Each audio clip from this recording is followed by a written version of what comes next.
न गुरुरोरधिकं तपः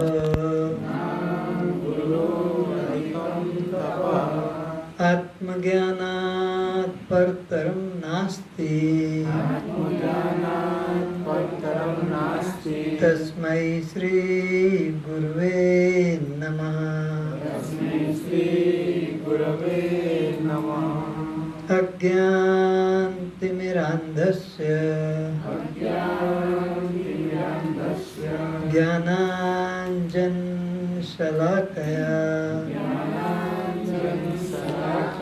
चक्षुरुन्मिलितं येन तस्मै श्री गुरुवे नमः। अखण्डमण्डलाकारं व्याप्तं येन सचराचरं तत्पदं दर्शितं येन तस्मै श्री गुरुवे नमः। चैतन्यं शाश्वतं शान्तं व्योमातीतं निरञ्जनं बिन्दुनात् कलातीतं तस्मै श्री गुरुवे नमः।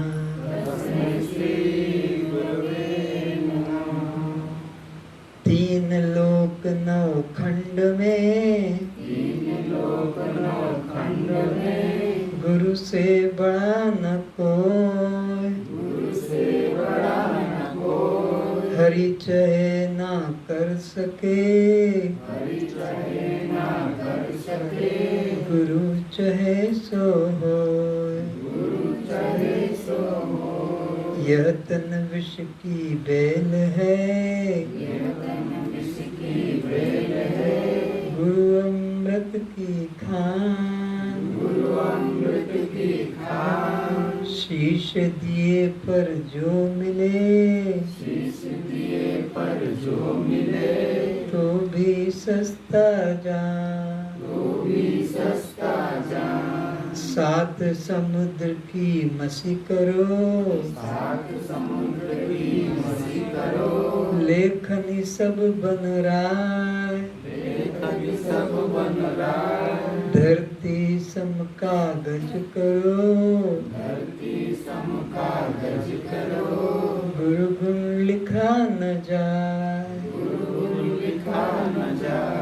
त्वमेव माताश्च पिता त्वमेव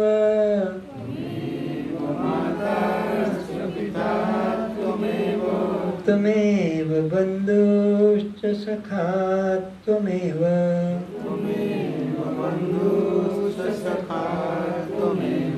त्वमेव विद्या द्रविणं त्वमेव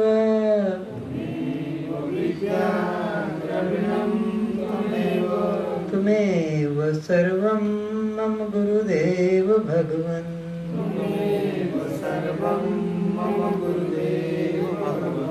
त्वमेव सर्वं मम गुरुदेव भगवन्।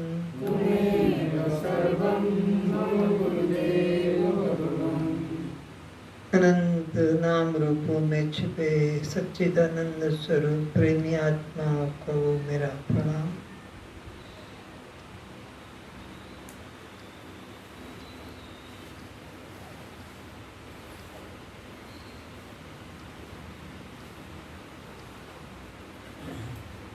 गुरु शब्द में उसका रहस्य छुपा हुआ है। ये दो अक्षर हैं गु और रू, इनसे बना है गुरु। गु का मतलब होता है अज्ञान अंधकार।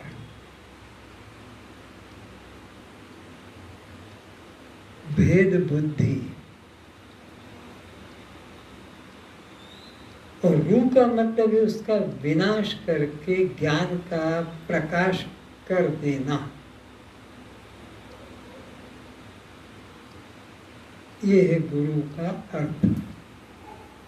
कर्ण मंत्र देना, विद्या पढ़ाना सिखाना वो और बात है। गुरु का अर्थ तो संसार में प्राय हर क्षेत्र में लगाया जाता है। जहाँ किसी से कुछ भी सीखा उसको गुरु रूप में माना जाता है। दत्तात्रेय जी ने 24 जगह से कुछ शिक्षा ली थी, तो उन्होंने 24 गुरु किए, ये बात प्रसिद्ध है। तो अब गुरु करता क्या है? अज्ञान अंधकार को मिटाकर ज्ञान का प्रकाश करा देना, ये गुरु का काम। अगर गुरु ये काम नहीं कर सकता है तो वो गुरु भी नहीं है, और उसको छोड़कर ऐसे गुरु की खोज करना चाहिए। एक ही गुरु के भरोसे जीवन को समाप्त नहीं कर देना चाहिए। यदि उस गुरु से हमारे अंतःकरण में ज्ञान की जागृति नहीं हुई है, अगर हमारे अंतःकरण में अद्वैत आत्मभाव जागृत नहीं हुआ है, अगर हमारे मन से भेद बुद्धि दूर नहीं हुई है, तो फिर किसी दूसरे गुरु को खोज लेना चाहिए जो भेद बुद्धि को मिटाकर अभेद बुद्धि करा सके, द्वैत भाव को हटाकर अद्वैत भाव करा सके। तो जब तक क्षत्रिय और ब्रह्मनिष्ठ गुरु नहीं मिलते हैं, तब तक जीव के मन से यह भ्रांतियां दूर नहीं होती है। भ्रांतियां भी मुख्य 5 हैं: भेद भ्रांति, कर्ता भोक्ता भ्रांति, संग भ्रांति, विकार भ्रांति और ब्रह्म से पृथक यह जगत सत्य। ये 5 भ्रांतियों को जो मिटा सके और अपने सहित सब में एक ब्रह्म का अनुभव करा सके, वही है सद्गुरु। फिर से समझ लो, 5 भ्रांतियों को मन से निकाल दे। ये भेद भ्रांति भी सत्य नहीं है, कर्ता भोक्ता भ्रांति भी सत्य नहीं है, विकार भ्रांति भी सत्य नहीं है, और यह जो ब्रह्म से पृथक जगत सत्य, ये भ्रांति भी सत्य नहीं है, और संग भ्रांति भी सत्य नहीं है। तो सत्य क्या है? अपने सहित सब में एक ब्रह्म, बस यही सत्य है। यही निष्ठा जगह देने वाली को ही सद्गुरु कहा जाता है। जिसमें ये योग्यता नहीं, वो शिक्षा गुरु है, लेकिन वह कल्याण नहीं कर सकता। तो अब इन भ्रांतियों को थोड़े में समझ लें कि परमात्मा और आत्मा में भेद देखना ये भेद भ्रांति है, और इसको हमें निवृत्त करना है किस दृष्टांत से? जैसे एक ही सूर्य के अनेक पात्रों में प्रतिबिंब पड़ते हैं, तो उससे सूर्य अनेक नहीं हो जाते, वो एक ही रहता है। भेद भ्रांति इस तरह निकाल दो। फिर कर्ता भोक्ता भ्रांति, ये भी प्रबल भ्रांति है। तो कर्ता और भोक्ता यह भ्रांति है। अगर आत्मा में कर्ता भोक्तापना होता तो फिर ये जीव कभी भी संसार से मुक्त नहीं होता, क्योंकि धर्मी धर्म का नित्य संबंध रहता है। जैसे अग्नि उष्णता, बर्फ शीतलता, चीनी मधुरता, नीम कड़वाहट, ये हमेशा जब तक वो पदार्थ होगा तो उसका धर्म भी रहेगा। तो आत्मा में कर्ता भोक्ता धर्म होता तो आत्मा जब तक रहेगी उसका धर्म कर्ता भोक्तापना भी हटेगा नहीं। ये नियम है, सिद्धांत है। तो जीव फिर कभी मुक्त नहीं हो सकेगा। तो कर्ता भोक्ता की भ्रांति कब होती है? जागृत में रहती है। अच्छा, और सपने तक भी रह जाती है, लेकिन गहरी निद्रा में कर्ता भोक्ता भ्रांति आत्मा तो रहती है। तो अगर आत्मा का धर्म होता तो वहां भी अग्नि जैसे दिन में है तो रात्रि को भी वो अग्नि गर्म होगी, अंधेरे में भी गर्म होगी।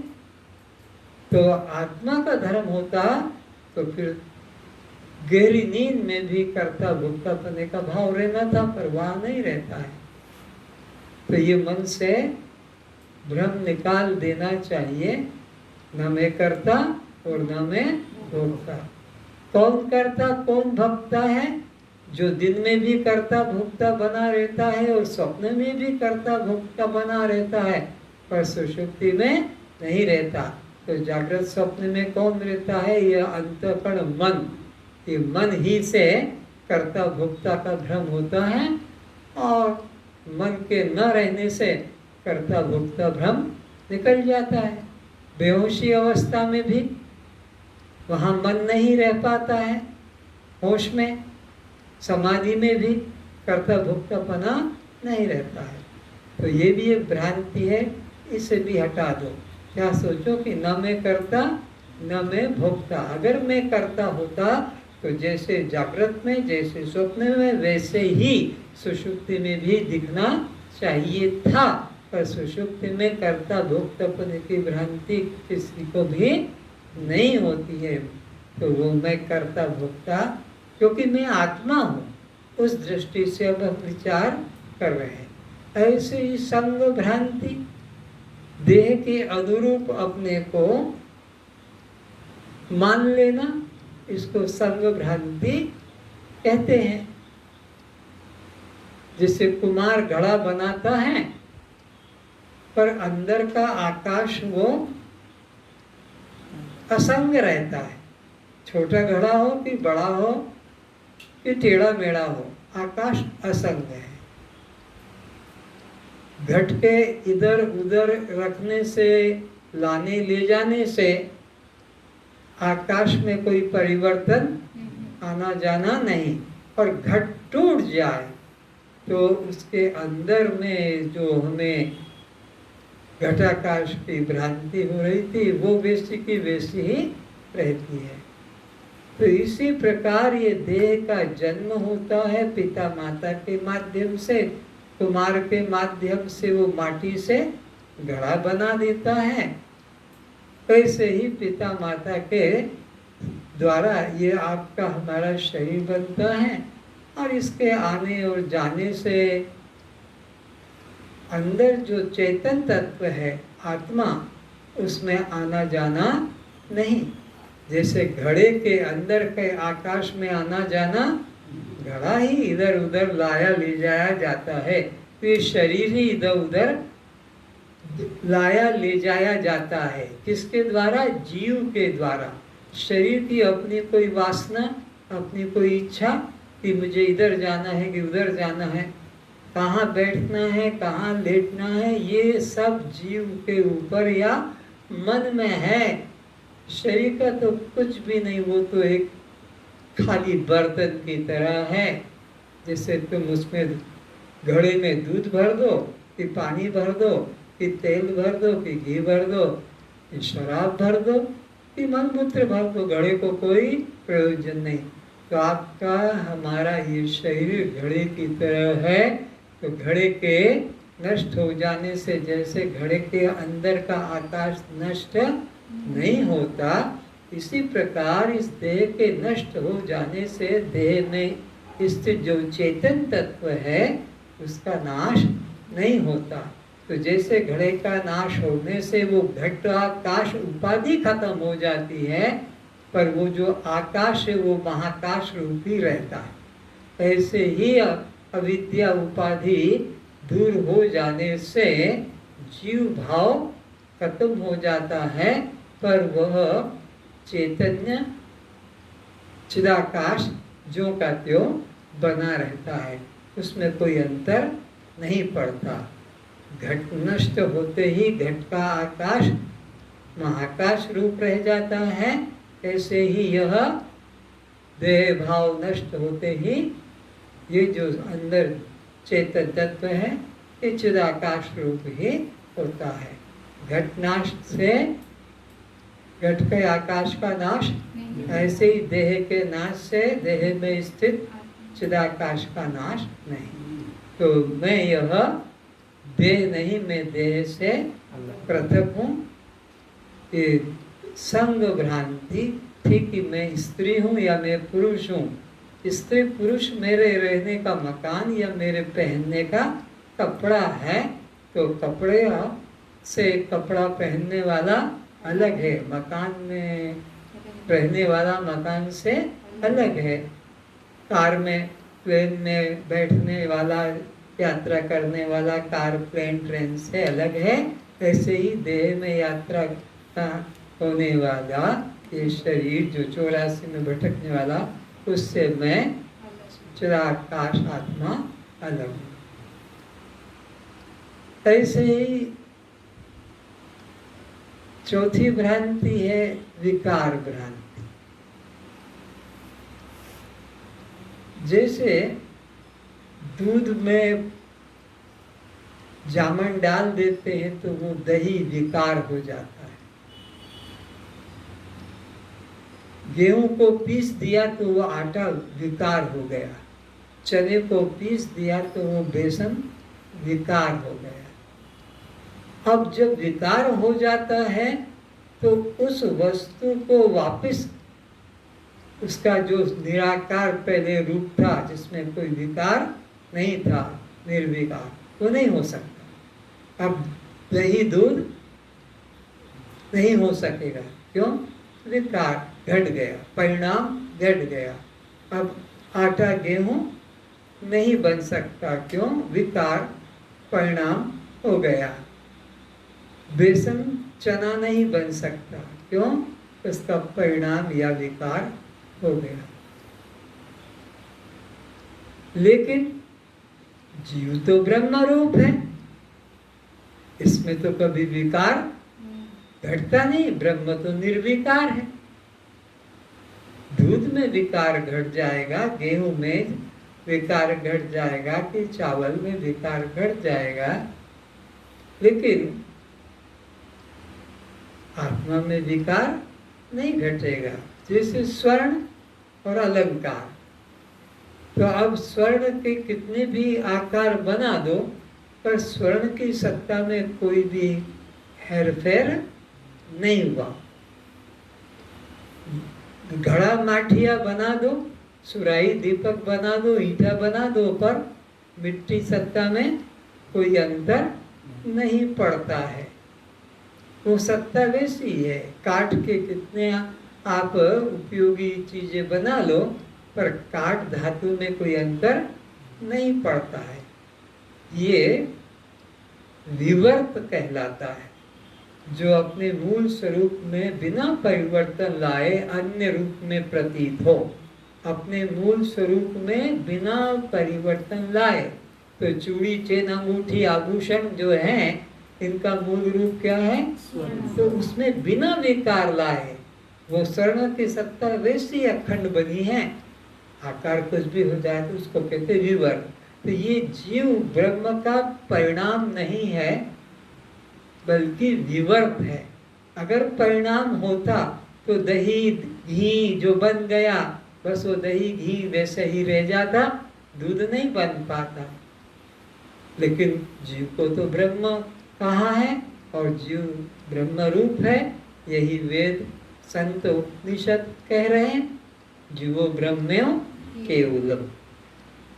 तो ये जीव ब्रह्म का परिणाम नहीं, बल्कि विवर्त है। तो मैं देह की तरह नाशवान नहीं हूँ, या जीव की तरह में 84 में भटकने वाला भी नहीं हूँ कि जीव की तरह मैं कर्ता भोक्ता भी नहीं हूँ। मैं असंग आत्मा, देह से मेरा कोई संबंध नहीं है। तो ये विकार भ्रांति है, विकार हुआ नहीं। कैसी भ्रांति है? जैसे रस्सी में सर्प भ्रम हो जाता है मंद अंधकार के कारण। संतोष थोड़ा इधर हो जाओ या उधर हो जाओ, एक दूसरे के, हाँ इधर हो जाओ थोड़ा, हाँ बस ठीक है। सर्प एक किसी से टकराना नहीं चाहिए। हाँ, तो मंद अंधकार में रस्सी में सर्प का भ्रम होता है, वास्तव में वहां सर्प नहीं है। जब प्रकाश कर दिया जाता है तो वो सर्प भ्रम रस्सी से निकलकर नहीं जाता है, क्योंकि रस्सी में तो सांप हुआ ही नहीं, था ही नहीं। ये सर्प की भ्रांति तो हमारे आपके दर्शकों के दृष्टि में आया था। वो अंधकार की जगह प्रकाश कर दिया तो देखा कि वहाँ रस्सी का टुकड़ा, पाइप का टुकड़ा, कि कोई ऐसा नाला सा खुदा हुआ है टेढ़ा मेढ़ा, अंधकार में अंदाज लगता है। तो भ्रम चला गया। उसमें जो विकार का भ्रम आया था कि सर्प विकार रस्सी में हुआ, होता नहीं। ऐसे ही आत्मा के अज्ञान से, वहाँ रस्सी का अज्ञान से सर्प लगा, यहाँ आत्मा के अज्ञान से यह नाम रूप जगत लगा। वहाँ प्रकाश होते ही वो सर्प भ्रम बुद्धि से निकल गया।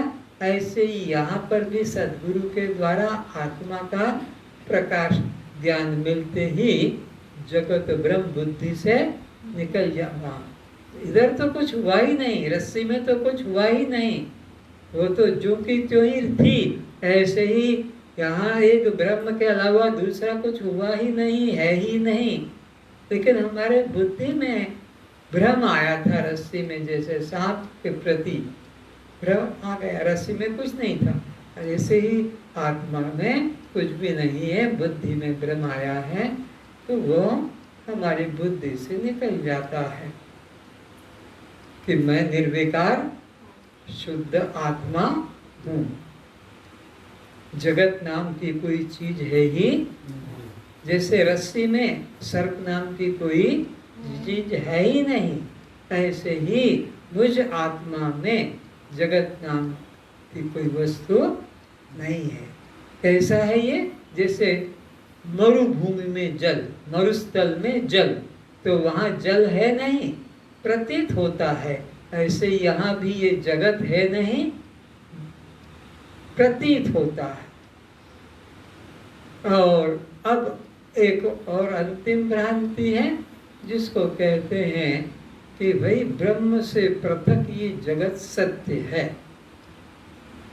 अज्ञानी लोग, मंद बुद्धि के लोग ऐसा कहते हैं।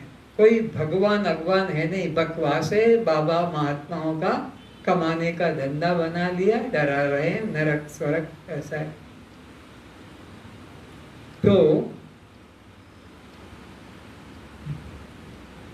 ब्रह्म से पृथक इसकी स्वतंत्रता कहते हैं, जबकि वेद उपनिषद कहता है एक ब्रह्म के अलावा दूसरा कुछ है ही, एक मेवा अद्वितीयम ब्रह्म नेह नानास्ति किंचन। तो ये कहते हैं कि नहीं, ब्रह्म से कोई मतलब नहीं है, स्वतंत्र है। तो यह भ्रांति को समझने के लिए हमें अधिष्ठान अध्यस्त को समझना होगा। बिना अधिष्ठान के कभी भी अध्यस्त की प्रतीति या भ्रांति नहीं होती है। अधिष्ठान जैसे रस्सी अगर वहाँ न होती तो अध्यस्त सर्प की प्रतीति भी नहीं बनती। तो यहाँ पर भी अगर अधिष्ठान ब्रह्म न होता तो ये जगत अध्यस्त प्रतीत न होता। अथवा दूसरे तरीके से, कारण अगर नहीं होगा तो कार्य कभी भी बन नहीं पाएगा। जैसे मिट्टी अगर न हो तो तुम कोई भी आकार दे नहीं सकते हो, चाहे दीवार बनाना हो कि ईंट बनाना हो कि दीपक की सुराही की माटिया। कारण के बिना कार्य नहीं। काठ न होगा तो न खिड़की, न दरवाजा, न खाट, न पलंग, न टेबल, न कुर्सी, कुछ भी नहीं होगा। अगर स्वर्ण ही न होगा तो न चैन, न चूड़ी, न अंगूठी, कुछ नहीं होगा। अब दूसरी तरह से फिर समझो कि जहां जहां कार्य है तहां तहां कारण है। जहां जहां कार्य है तहां तहां कारण है। तो जहां तक लहर है वहां क्या है? बोलो, पानी है, जल है। तो इसी प्रकार जहां जहां तक जगत है तहां तहां जगदीश है। क्योंकि जगत जगदीश दो नहीं, पानी और लहर दो नहीं, कारण और कार्य दो नहीं। ऐसा तो नहीं कि चूड़ी अपने हाथ में है, चेन अपने हाथ में है और सोना सुनार के यहाँ पर पड़ा होगा। उसी ने बना के दिया है तो सोना वहाँ है। जहाँ कार्य वहीं कारण। तो ये जगत अब कार्य समझ लो। बनाने वाला कौन है इसका? परमात्मा, ईश्वर। तो वो ही यहाँ जगत रूप में फैला हुआ है। कारण ही कार्य रूप में फैला हुआ है। चाहे तुम्हारे कपड़े हो कि अलंकार हो कि फर्नीचर हो, जो भी है कारण ही कार्य रूप में आया हुआ है। तो ब्रह्म से पृथक ये जगत सत्य नहीं, बल्कि ब्रह्म ही जगत रूप में फैला हुआ है। और उसने तो घोषणा की है, एको हम बहुश्याम, मैं एक से अब अनेक होता हूँ।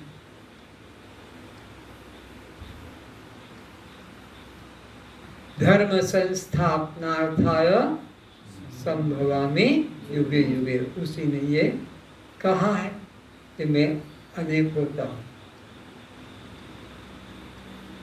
और एक छोटा सा दृष्टांत कि एक माठिया बनाना है तो उसमें बनाने में हमें किन किन का सहयोग लेना पड़ता है? कुम्हार, मिट्टी, फिर उसके अंदर बनाने की योग्यता, फिर बनाने की इच्छा, फिर बनाने की चेष्टा। ये जब तक न होगी मिट्टी अपने आप घड़ा बनेगा नहीं। कुम्हार का होना जरूरी है, मिट्टी का होना जरूरी है, पानी का होना जरूरी है, अग्नि का भी होना जरूरी है। तो दंड चक्र जो जो सामग्री है वो सब मिलने के बाद वो बनेगा। एक घड़ा, फिर इतना बड़ा विराट संसार, किसको कहाँ जन्म देना है, किसकी किसके निमित्त से मृत्यु होना है, किसका किससे संबंध जोड़ना है, किसका किसके साथ संबंध टूटना है, किसमें कौन सा फल देना है, कौन सा स्वाद डालना है, किसमें कौन सा पुष्प देना है, कौन सा रंग भरना है, कौन सी सुगंध भरना है, किस माटी में पेट्रोल रखना है, किस माटी में एल्युमिनियम की, किस माटी में किस जगह पर स्वर्ण रखना है इत्यादि। फिर कब पानी देना है, कब उसको गर्मी देना है, कब सर्दी देना है, ये सारे काम समय समय पर कर लेना ये बिना सर्वज्ञ ईश्वर के हो नहीं सकता। जो कहते हैं ना, सृष्टि अपने आप स्त्री पुरुषों के संभोग संबंध से बन गई, इसमें देवी भगवान का कोई हिस्सा नहीं। तो ये मन से भ्रम निकाल दें कि ये सृष्टि अपने आप बन गई, बल्कि वो सृष्टा ही सृष्टि रूप में विद्यमान है। वो ब्रह्म ही, वो कारण ही कार्य रूप में है। और संसार में तो उपादान कारण अलग होता है, निमित्त कारण अलग होता है, सहयोगी कारण और होता है। जैसे उपादान कारण क्या है? माटी। बनाने वाला निमित्त कारण कौन है? कुम्हार। सहयोगी कारण है दंड चक्र अग्नि पानी, ये तब वो बना। पर इस सृष्टि के अंदर परमात्मा ही उपादान कारण है और वही निमित्त कारण है, दोनों उसी में है। अभी निमित्त उपादान कारण परमात्मा है। उसको कहीं से मटेरियल, कुम्हार को तो मिट्टी कहीं से लाना पड़ता है, फिर और सहयोग का संबंध लेकर वो तैयार होता। परमात्मा कैसा है? दोनों ही कारण है, उपादान भी वही है, निमित्त भी वही है। और दृष्टांत उपनिषदों में आता है पूर्ण नाभि, उसको मकड़ा, मकड़ी जो जाला बनाती, वो अपने मुख से तार भी निकालती है और वो खुद उसका जाला भी बनाती है। तो परमात्मा अद्वितीय है, उसके अलावा यहाँ कुछ भी नहीं। तो ये पांचों भ्रांतियां मन से निकाल कर अब कि वो ब्रह्म जो है वो तू ही है, यहाँ उस ब्रह्म से अतिरिक्त किंचित भी अन्य, यह उपनिषद में, मोह उपनिषद में बताया है कि गुरु किसे मानना चाहिए? जो पांचों भ्रांतियों से तुम्हें मुक्ति दिलाकर अपने सहित सब में एक ब्रह्म का बोध करा सके। तो वो जो ब्रह्म है तुम हो, तुमसे भिन्न कोई ब्रह्म अन्य नहीं, ऐसा बोध करा दे, उसी का नाम है सद्गुरु। जासु कृपा सब भ्रम मिट जाई। भगवान शंकर कहते हैं जासु कृपा, जिसकी कृपा से सब भ्रम, ये सब जो पांचों भ्रांतियां बताई, सब भ्रम मिट जाई। अरे गिरजा, हे पार्वती, हे उमा, वही सच्चा भगवान का साकार रूप है। जासु कृपा सब भ्रम मिट जाई, गिरजा सोई वही कृपालु रघुराई, वही भगवान है। गुरु साक्षात परम ब्रह्म, ऐसा बोध कराया। तो गुरु श्रोत्रिय और ब्रह्मनिष्ठ को कहा जाता है। जब तक ऐसा गुरु न मिले खोज करते रहना चाहिए, और जब हमारे मन को शांति मिल जाए, हमारे मन के सब भ्रम छूट जाए, मन प्रसन्न हो जाए, उठने की वहाँ से इच्छा भी न हो, तो जानना कि यही गुरु हमारे लिए परमात्मा ने निश्चित किया है और हमको ठीक जगह पर पहुँचा दिया है। और जहाँ मन उबने लगे, हटने लगे, अच्छा न लगे और संशय दूर न हो, संशय हो, अश्रद्धा हो, हट जाना चाहिए। क्योंकि गुरु के पास बैठकर अश्रद्धा अगर कर गए तो बहुत बड़ा नुकसान। क्या नुकसान है? कि उनके पास जितना भी पाप होगा गुरु के पास, वो सब उसके पास अपने आप ऐसे जाता है जैसे पानी ढाल देखकर अपने आप निकलता चला जाता है। धक्का नहीं देना पड़ता कि इधर बहो, तो खुद ढाल ढूंढता है। तो वो पाप उधर चला जाता है किधर? जो गुरु के प्रति मन में अश्रद्धा रखता है कि तो हमारी तरह कामी है, क्रोधी है, लोभी है, मूढ़ है, कोई ज्ञान तो है नहीं, कोई पुस्तक में से पढ़ के और हमको बोल दिया, हमने उनको गुरु बना लिया। नहीं, ऐसे करके तो गुरु के प्रति अश्रद्धा है, वो पाप चला जाता है। और पुण्य भी गुरु के पास है, तो गुरु तो न पाप लेता है किसी का, न पुण्य, दोनों भंडार हैं। पुण्य कहाँ जाएगा? जो उनमें प्रेम रखते हैं, श्रद्धा करते हैं, विश्वास करते हैं, उनके ज्ञान को धारण करते हैं, उस ज्ञान के प्रचार में सहयोग करते हैं, उसके पास वो पुण्य अपने आप चला जाता है। गुरु ना प्रेमियों को आशीर्वाद करता है, न विरोधियों को श्राप देता है। उनका अपना ही कर्म से वो पाप बन जाता है, अपने कर्म से उनके लिए मोक्ष हो जाता है। अब कहोगे पाप कहाँ से आया गुरु के पास? जो विरोधी लोगों की तरफ जाता है। और पुण्य कहाँ से आया? वो तो कुछ करता भोगता करता भी नहीं।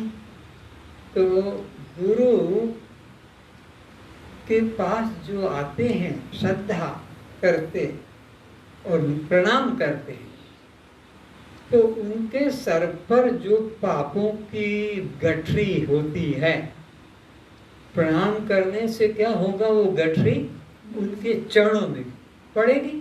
सर पे जो बोझा है, और गुरु के चरणों को हमने मत्था टेका, मत्था टेकते ना, कहते ना चल मत्था टेक,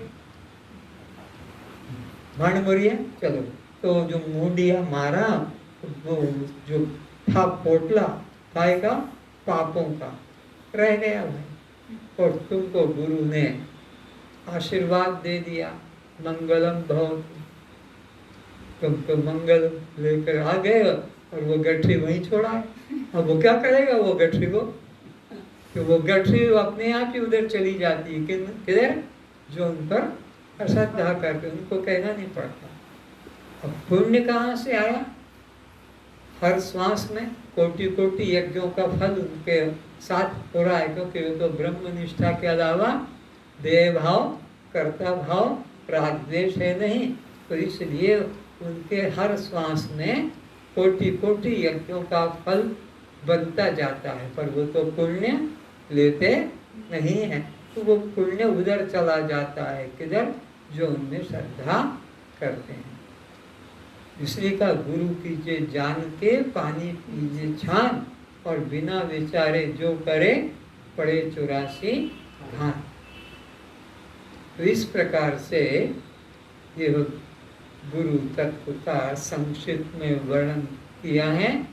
शास्त्र तो कहता है कि सारे पृथ्वी का कागज बना दो, और जितने जंगल हैं उनको काट काट के उनकी कलम बना लो। क्योंकि पहले तो ये तुम्हारे पेन चल नहीं रहे थे, उस जमाने में तो बरू बनाते थे, काट के आगे की उसके बना के, चीर के, डुबो शाही बना के फिर लिखते थे ताल पत्र पे। पहले कागज भी नहीं था, ताल पत्र सारे वेद उपनिषद पहले के, तो उसी पे आज भी पड़े हुए हैं, रखे हुए सुरक्षित ताल पत्र पे।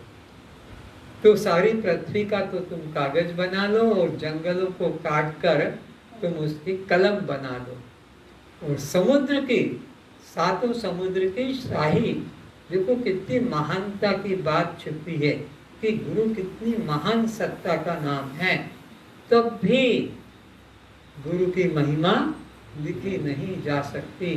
7 समुद्र की मसी यानी शाही, 7 समुद्र की मसी करो, और लेखनी, कलम, लेखनी सब बन रहा है जितना जंगल है। धरती सम कागज करो, और गुरु गुण लिखा जाए। तो 3 लोक 9 खंड में गुरु से बड़ा न कोई, हरि चाहे न कर सके, और गुरु चाहे सो होय। परमात्मा सदा साथ है हर जीव के, पापी के, चोर के, चांडाल के, दुष्ट के, लेकिन वो कल्याण नहीं कर पाए।